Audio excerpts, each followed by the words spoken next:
नमस्कार दोस्तों, स्वागत है आपका चिकित्सा परामर्श न्यूज़ में। दोस्तों, ठंड का मौसम शुरू हो चुका है।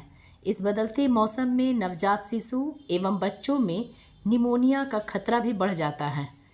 ठंड के शुरुआती मौसम में ही माता पिता एवं धात्री माताएं बच्चों के प्रति लापरवाही कर जाती हैं, जिससे नवजात शिशु एवं बच्चों में निमोनिया का होने का खतरा काफ़ी हद तक बढ़ जाता है।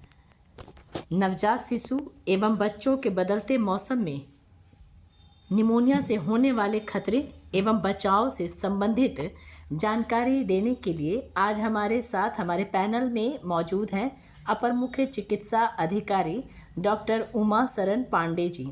डॉक्टर उमा शरण पांडे जी, आपके द्वारा पूछे गए निमोनिया एवं उनसे बचाव से संबंधित जानकारी और सरकारी स्वास्थ्य केंद्र पर दिए जाने वाले सुविधाओं की जानकारी आपको देंगे। दोस्तों, आपसे अनुरोध है कि डॉक्टर द्वारा दिए जा रहे सुझावों को आप सुनें, ताकि आप शुरुआती लक्षण को ही समझ सकें और स्वास्थ्य के प्रति सचेत हो सकें और अपने बच्चों को और अपने परिवार के लोगों को स्वस्थ रख सकें। धन्यवाद। मैं डॉक्टर उमा शरण पांडे, बाल रोग विशेषज्ञ, एडिशनल सीएमओ के पद पर कार्यरत हूँ और मैं आज नवजात शिशुओं में और बच्चों में, वयस्कों में निमोनिया के बारे में नॉलेज शेयर करना चाहता हूँ। निमोनिया का इंसिडेंस हमारे इंडिया में 40 मिलियन पर ईयर है और इससे मोर्टेलिटी भी 15 से 20% केसेज में मिलते हैं। निमोनिया एक जानलेवा बीमारी है। ये लंग्स का इन्फेक्शन है, जिसे प्रायः लंग्स में सूजन और लंग्स में पानी होना कहा जाता है।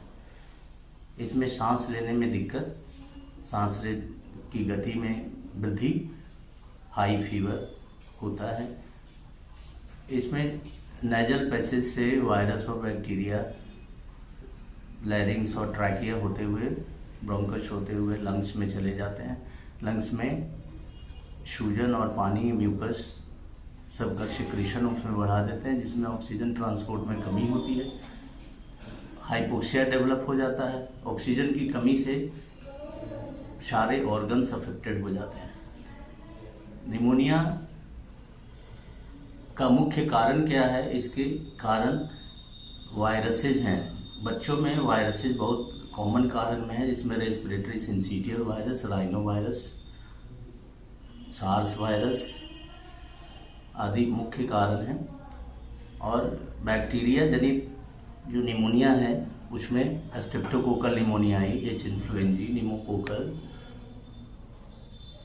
मोरैक्सेला, माइकोप्लाज्मा, लेजियोनेला, एसिनेटोबैक्टर, बहुत सारे बैक्टीरिया हैं, जिसके कारण लंग्स में एडिमा, म्यूकस, पस का सिक्रीशन बढ़ जाता है, जिससे निमोनिया होता है।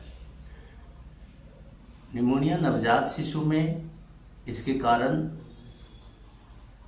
जो डिलीवरी के समय में डिलीवरी पैसेज में बच्चों का संक्रमण होता है, उसके कारण होता है। एनआईसीयू में बच्चे एडमिट रहते हैं, उसके कारण होता है। या जो बच्चे प्रीमैच्योर हैं, लो बर्थ वेट है, जिन्हें और भी अंदर से कंजेनाइटल हार्ट डिजीज है, वैसे बच्चे इसके संक्रमण के शिकार होते हैं। शिशुओं में इसके कारण कम्युनिटी एक्वायर्ड वातावरण में एक से दूसरे को, दूसरे से चौथे, पांचवें, इस तरह से जो एयर ड्रॉपलेट्स होते हैं, एयर ड्रॉपलेट्स के इन्हेलेशन से होते हैं।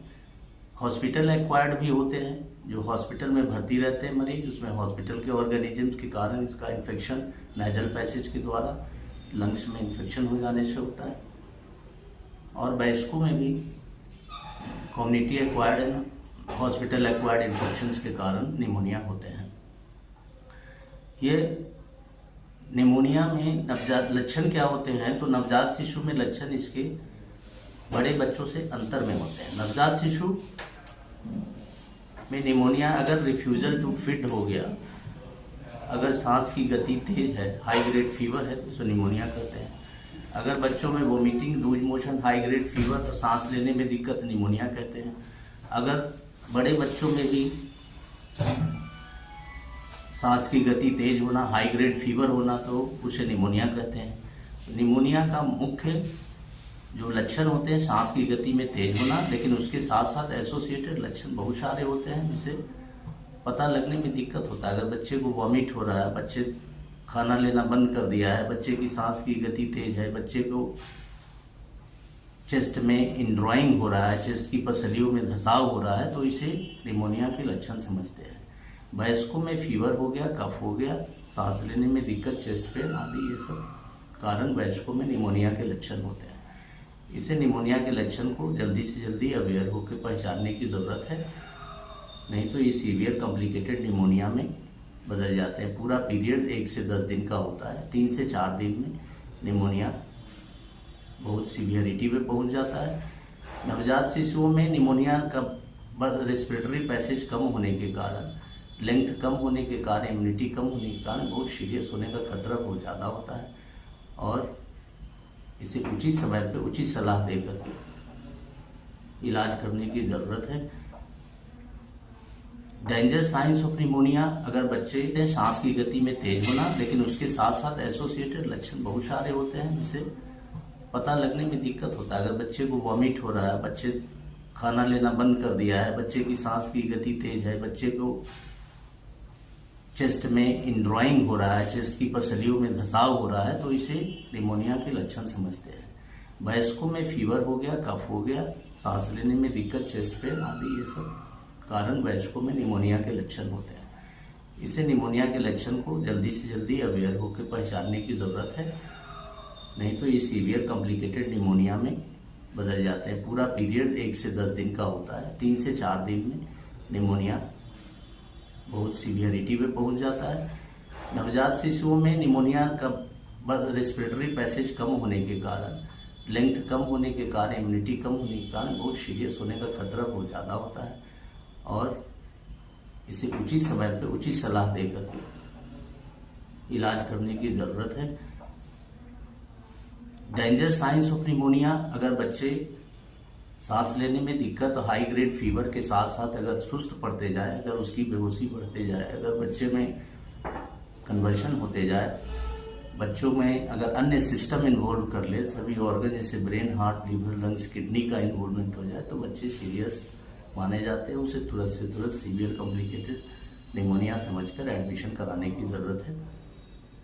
अगर माइल्ड निमोनिया है जिसमें फीवर, कफ, सांस लेने में दिक्कत है, तो उसे तुरंत से ओरल एंटीबायोटिक्स उचित सलाह पे शुरू करने की ज़रूरत है।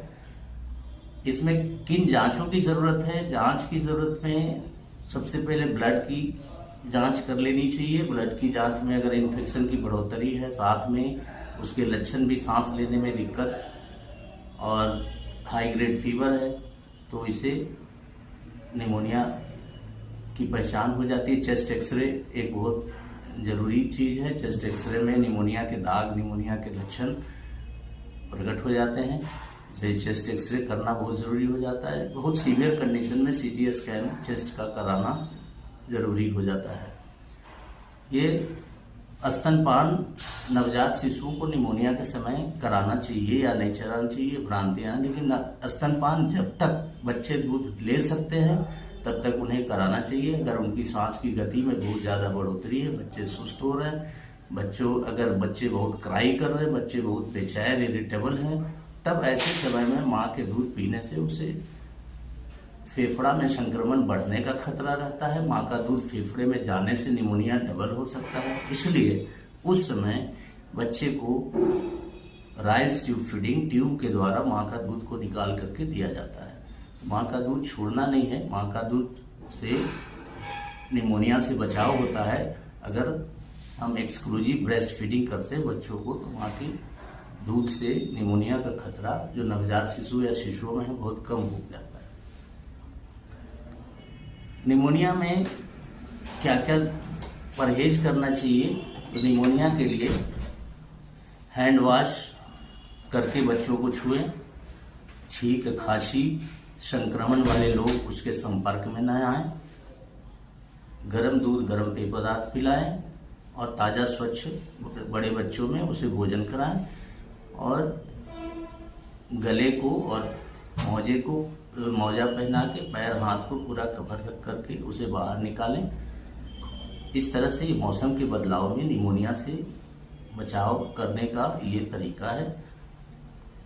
और इसके लिए जो टेस्ट होते हैं ये मैंने बता दिया कि ब्लड का टेस्ट है, इसके बाद चेस्ट एक्सरे है, और हमारे विभाग में इसके लिए बहुत सारी सुविधाएं प्रदान की जा रही है, जो कि सभी बड़े अस्पताल, जिला अस्पताल पे, 100 बेडेड चिकित्सालय पे इसके लिए निःशुल्क इलाज और जांच की सुविधा उपलब्ध है। इसलिए अपने बच्चे को अवेयर होकर के जिसको भी फीवर, खांसी, चेस्ट पेन, सांस लेने में दिक्कत अगर होता है तो बच्चे की टेस्ट कराएं।